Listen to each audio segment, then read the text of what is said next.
Hey, everybody, welcome to the podcast. Today's episode is going to be a little different. Today's episode is from the archives. We're going to be sharing with you the conversation that I had with Megan Fate Marshman in January of 2021. This is our most popular episode, one of our most popular episodes that we've had. She talks about faith. She talks about courage. She talks about what does it mean to follow Jesus. And so we wanted to share this with you. So enjoy this episode from the archives. Welcome to the Loving God, Loving People podcast, where we talk about what it looks like to follow Jesus in our everyday lives and how, in the end, all that matters is God and people. Here's today's episode. Hey, everybody. Thanks for joining us. My name is Robert, and I'm sitting here with now a guest to the podcast. This is Megan Fate Marshman. Typically, it's Chad and I having a conversation about the message, what we're talking about as a church. And as Chad and I were talking with you coming in and speaking this weekend, we thought, let's have you on the podcast and do an interview with you. So the first time I met Megan was on a study tour in Israel with Hume Lake Christian Camps. You were part of that same group, and super excited to have you here with us. Tell us a little bit about you. Tell us about your family, where you come from, like the quick 30-second. Great, 30 seconds. Yeah.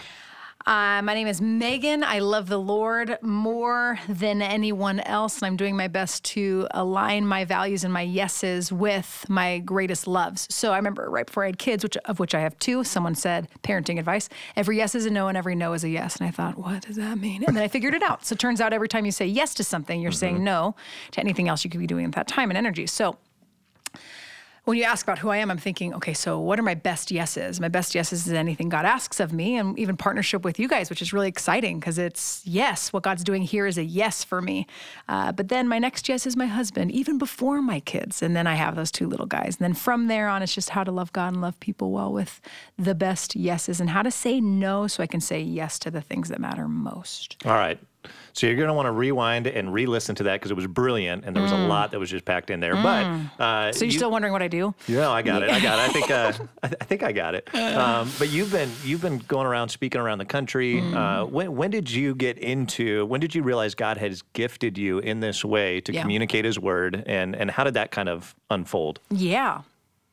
There's two very different stories. One is more on the vulnerable route, which it's nice to meet you all. Or there's the second one, which is just kind of like how it happened, but I was never pursuing it either way. So one's like, I'm trying to figure out which one I want to go with because I can go two different routes. I'll go the honest route. Why not? We're in a podcast. Yeah. This is like, Safe treat place. for those. Yeah, it feels really safe with all the people I don't know. So truth be told, I went to jail when I was 18 years old because my friends were into shoplifting. Wow. And I wasn't into shoplifting, but I was really into people pleasing. And so I show up, I got caught, my friends ran, and I stayed in shock, got caught, went to jail for about 6 hours. Wow. Parents bailed me out, walked out of jail. So that's earlier, really a part of my story. We were joking about background checks. Yeah, You weren't joking. That's okay. You got a rap don't sheet. give me a key. So but I truly went to jail and then walked out. This is the beginning of my story with regards to ministry and speaking and all of that is I walked out to my mom who was outside waiting for me, and she had her little arms open. And I was thinking, and I was, mind you, up to this point, perfect Christian kid, thought I could have never imagined. Even looking back, I'm like, how in the world is that part of my story? But it is. Yeah. Because then I got to walk out into my mom's arms, and I remember hugging my mom, and I thought, Mom, I don't deserve this. And to be honest with you, up to that point, I thought I did. I thought, oh, yeah, you're welcome, Mom, for how I'm trying to live really well for you, for the Lord, for everybody. And then my dad whispers in the best moment where he goes, oh, my girl. Because I said, I don't deserve this. He goes, Mom, oh, my girl, you never did. And I went, what? And then I go to court, stand in front of a judge, and he's like, so all these people from your church wrote letters on your behalf saying this is really out of character. And I'm like, it is, free me, And he goes, I'm going to do something I've never done. And I thought, that's either really good or not very good. And he said, I'm going to have you speak publicly to all the local high schools on decision making. At that point, I was planning to be a videographer, and I was going to school for it.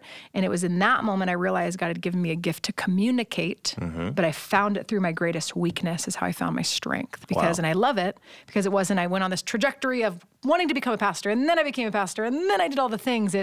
No, I realized my life's not meant to be about me. I got caught, my life being about me. But then I got to walk into the arms of quite literally the sign of Christianity, this open arms, accepting God, hugged, realized what grace was, and then had the opportunity right away to speak about it. And so that's how I became a speaker.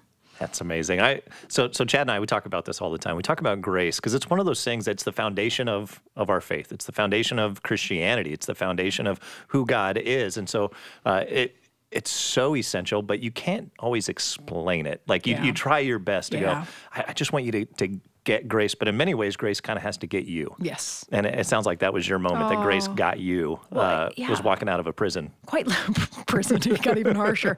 I imagine, so anyone, in my mind, it's incredible. Okay. It's all the barbed wire and the razor wire, mugshot, and there's like multiple gates that you got to get through. They're there too, Yeah. And that's the thing. So imagine being caught. Now, not just the thing you got caught for that's a bad decision you made. Imagine if like someone really knew your thought life and really knew what you do in the dark and really knew all of that. And then the first response is this. Yeah, open That's arms. shocking. And I always talk about, whenever I talk about grace, it's, grace is wonderful until you have to give it away. Because then it's knowing someone else, like, your spouse's bad things about your spouse, or knowing the bad things about your kids, or knowing the bad things about your friends. And it's easy to want to run and hide. And I think in knowing how hard that feels, to know how powerful it is from God himself. Yeah. Well, this weekend, you did a phenomenal job talking about hope, looking at the story of Shadrach, Meshach, and Abednego, and just unpacking what does real hope look like. And one of the things that you said early on, you were talking about how all of us stand on certain things, and we're hoping in different things, that there's not anybody who's listening to this who hasn't placed their hope in something. Yeah. All of us place our hope. And you talked about some people put their hope in finances, some put it in maybe job recognition, whatever it is. But when those things are shaken, those foundations are shaken and they begin to collapse, we begin to collapse with them. Yeah. And so talk to me a little bit. Has there ever been a time in your life where you realized you were putting your hope in one of those other things and had that foundation shaken? Yeah, absolutely. I mean, now that I've shared the depth of my story, that was one of them. But that was it. Yeah, because the thing is, I didn't struggle with stealing. And I think a lot of times we find ourselves making decisions. We're like, how in the world did we make that? And there's sin underneath the sin. And that was a helpful phrase for me, because I remember getting out of jail and being like, I just went to jail. Yeah. I went to jail for shoplifting. Yeah. I've never struggled with shoplifting. Yeah. The sin underneath the sin for me was people pleasing. So it was wanting to be filled up by other people's opinions of me. And I remember even the girls I went with, they named me as that right before. They're like, you're crazy, you'll do anything. I'm like, I will do anything. They're like, come with us. I'm like, I don't want to do that. Yeah. And I didn't want to do that. I remember going with them being like, how am I even here? And I think a lot of us find ourselves wondering, how am I even here? How is my world truly shattered? How did I get here? And that's why this message is so key, and it's very personal for me to go, you have to see all the places you're standing. And naturally, we stand in those places. I have this really weird visual in my head. It's the, NASCAR. I'm not a big NASCAR fan. Have you ever watched it? I've heard of it. Yeah, it's like a thing. Turns out there's a lot of people that watch it. No, there's a lot of big fans out there. I fans. haven't studied our demographic on the podcast listeners, but it could be that it's all NASCAR fans. Yeah, so I don't know. All I know is there's the NASCAR, and then there's all those stickers that go on the back, right? And then there's like the main sticker on the car. So this is my knowledge of NASCAR. I always find this interesting, and it reminds me kind of the parallel of hope, is there's lots of stickers. I mean, and it's kind of like there's lots of stickers in our lives, right? You have I have my Republican or my Democrat sticker, and then I have my mom sticker, and then I have my which church I attend sticker, and then I have there's all these things, these stickers that kind of represent us. And a friend of mine asked how much those stickers cost. It's nuts. But there's the one sticker that defines the car. And it's not that the other stickers are bad, but there's one that trumps them all. And I think that's the thing of this message. And even when I got into the standing, I wanted to clarify, but I only had 25 minutes, but I wanted to clarify the sticker. I wanted to clarify that the other stickers aren't bad. Hoping for us to be healthy through 2021 is not bad. Yeah. Being of a political party is not evil, right? Having these different things, representing the titles we hold, the identities that we hold, they're not bad. They are part of us, but they're not the primary way that we need to be identified. And I think too often we make decisions based on the small stickers and we forget about the big sticker. And if you look at your social media, I wonder if someone were to just go to your profile, what sticker is it representing most? Yeah. And that's good, because my follow-up question was going to be, how do you identify what it is you're putting your hope in, what it is? You put a big Tide sticker right in the center of your, Yeah. No, but that's good. That's a good way to identify, even just looking at what we post, what we say, what we talk about, what our thoughts are geared towards? What do we think about throughout the day? That's probably going to be an indicator of what that primary sticker is. Somebody loves NASCAR who's listening to this right now, and they're either thrilled or they're like, you guys don't understand. No, that's you're actually right, because I don't know how to say anything else other than they go around a lot. All right, so this is a random question, just because I'm curious and I'm dying to know. What did you shoplift? What was it that you were? Oh, it was so dumb. I want to know. Here's the worst part. So there was 4 stores. The first you guys 3 were serial shoplifters. We were wow, that hurt. I told them I didn't want to shoplift because I'm so holy and spiritual. No, I was like, I'm not really that into it. They're like, but you're good with people, so you go distract the lady at the front. I'm like, I can do that, and I justified. I think we do that with our sin. We justify. Well, I'm not as bad as so and so in the back, right? So, what did I shoplift? So the first 3 stores, I just distracted the staff workers by being friendly, which, how awful. The 4th floor, it was like tank top, and it was like bathing suits. And I remember they're like, you got to come to the back. And it was such a peer pressure, right? And I remember that little song now, it's echoing in my head. Peer pressure, what does it do? My mom taught me it squeezes the Jesus right out of you, and it did. Wow. And that's the first time I've heard that You're song. welcome. You take that to your kids. Thanks, Megan's mom, for sharing that with all of us. Thank you. You can take that to all your nieces and nephews, all 50 of them. And so you pull off, they pulled off the tags, threw it in my bags, and said, it's so thrilling. It's like such a token story of like, do this and you can be accepted. And I think we do it with everything. We try to find acceptance everywhere. So it was like something silly. And I even had enough cash in my wallet to buy what I got caught for. Yep. My wife got busted for shoplifting with her friends. Same thing. And I think it was nail polish. And it wasn't even like good nail polish. And it's like, you could have bought that. You could have you had change in your couch that would have bought all the nail polish you could ever want. Anyhow. Thanks for being vulnerable with us here on the podcast and letting us know. I went the nice route versus the I look really impressive route. I could do that. And I choose to do that just so someone knows that they don't have to always be impressive. It's freeing. It's good. You said something else in the message. And as you were talking, you're sharing about Shadrach, Meshach, and Abednego and this beautiful speech that they give. Yeah. That God He's able to rescue us. He will rescue us, but even if he doesn't. And you honed in on the words, even if. Even if, that whatever life's thrown at us, whatever we have, whatever trials, whatever, even if, fill in the blank, we're going to worship God, and he's going to be the big sticker on our NASCAR car. But even if, and then you said what most of us tend to do, and I'm guilty of this as well, is we use the 2 words, what if? What if this happens? And talk about that, and talk about, because I think it was brilliant. It breeds anxiety. It breeds fear. All the things people are trying to get rid of in their life. Yeah. But we keep asking that. Why do we keep asking the what if questions? What do you think that is? Yeah. I think it comes back to us trying to control. I wish I had more expertise on it. I can just speak from personal. Sure. A personal space. So if I can imagine the worst case scenario, then maybe I can control how the outcome could be. Anxiety is such a weird thing, and it's so prevalent in our societies. Like it's like imagining the worst case scenario and then living like it's true. Best thing I could probably say in the podcast would be my husband works in the emergency room, speaking of anxiety-inducing places. And especially in this year, it's been really interesting for him to be working there. But he and I were talking about anxiety in particular. And he says, it's the problem is people come in and they're just listening to all these voices. Yeah. There's all these voices going in, all these voices. And he goes, and so I do the exact same thing to him every single time. I'm like, well, what do you do? He's like, it works. I'm like, tell me. And he basically does what Shadrach, Meshach, and Abednego do. He gets their attention off of all the other different voices. So my husband's like, look me in the eyes and then breathe with me. Okay, we can do this. And he's like speaking all this. And he's like, hey, if we just listen to my voice, pay attention. Oh, here. Focus right here. We can do this. And I'm really good at my job. And then I believe that's exactly what Shadrach, Meshach, and Abednego are doing in this speech is they're going, hey, everybody pay attention real fast. God's really good at his job. And if we listen to the right voice, we'll find our deliverer, we'll find our rescuer, we'll find all the things we've been looking for from all these different places and worst case scenarios we've been imagining ourselves. And I think that's what Shadrach, Meshach, are doing in this speech is they're going like, hold on, everybody. We're listening to the wrong voice for a second. And even if that voice is true and we die for our faith in this moment, even if that's the case, I'm going to listen to the right voice. And that's a profound statement. I think we do it because we want to control. I think we do it. We say even if because or we say, what if, because we know, we realize we're out of control. And here's the aha for me about control is the minute we realize we're out of control, that's the best place we can be because we've never been in control. Mm-hmm. So I think even acknowledging, like you just said, like, oh, I've been there.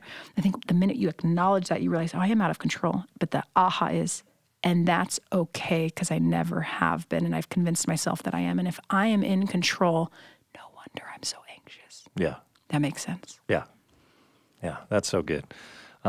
As you were talking, so you don't know all the, you're getting to know some of the volunteers and the staff, and so grateful that you've taken time to come out to Arizona, be a part of this series and what God's doing through the people of Sun Valley, and grateful for you doing that. One of the volunteers, as you were recording for online, he's working the camera. His name's Dan, and Dan just got diagnosed with stage 4 cancer, and he's dealing with that and going through the process. And so I was talking to him last week, and he serves faithfully every single week. Yeah. And he's almost thanking me, going, I love our church. I love that I get to serve here. I love that I get to be a part of the messages and getting these messages out to people. And he's got that mentality of God might not rescue me from this, but He'll rescue me through it. And as you're talking, as you're sharing the message, I'm hearing it through his ears because he's sitting, he's right behind me operating the camera. And it's so true. And it's so good that God will rescue us. And sometimes it's not rescuing us from trials. Yeah. It's rescuing us through trials. And I think we can hear that and go, oh, yeah, that's good. That's good. But until you're in the trial, it means something totally different. Yes. And just, anyhow, grateful for you sharing that.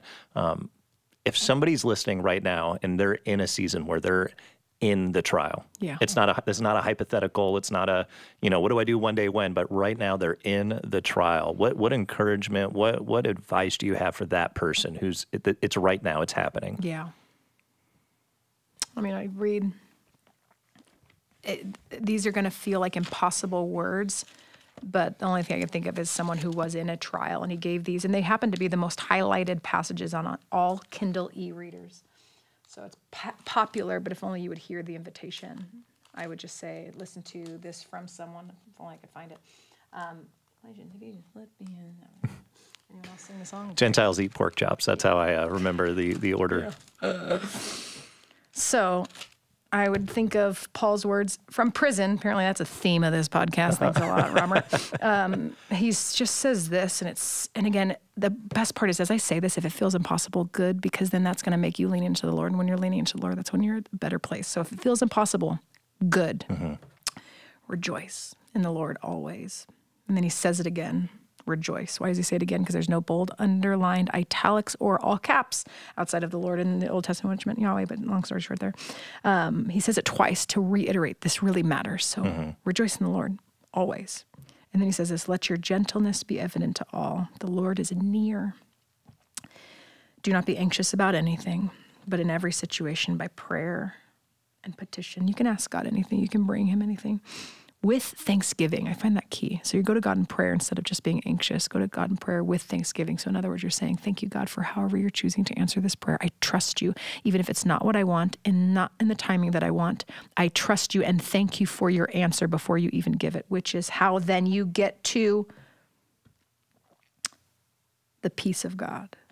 So you begin in anxiety and then you land in peace, which transcends all understanding, which is not only bigger than our understanding, I would argue it's better than even understanding why you're going through the hard thing, and it will guard.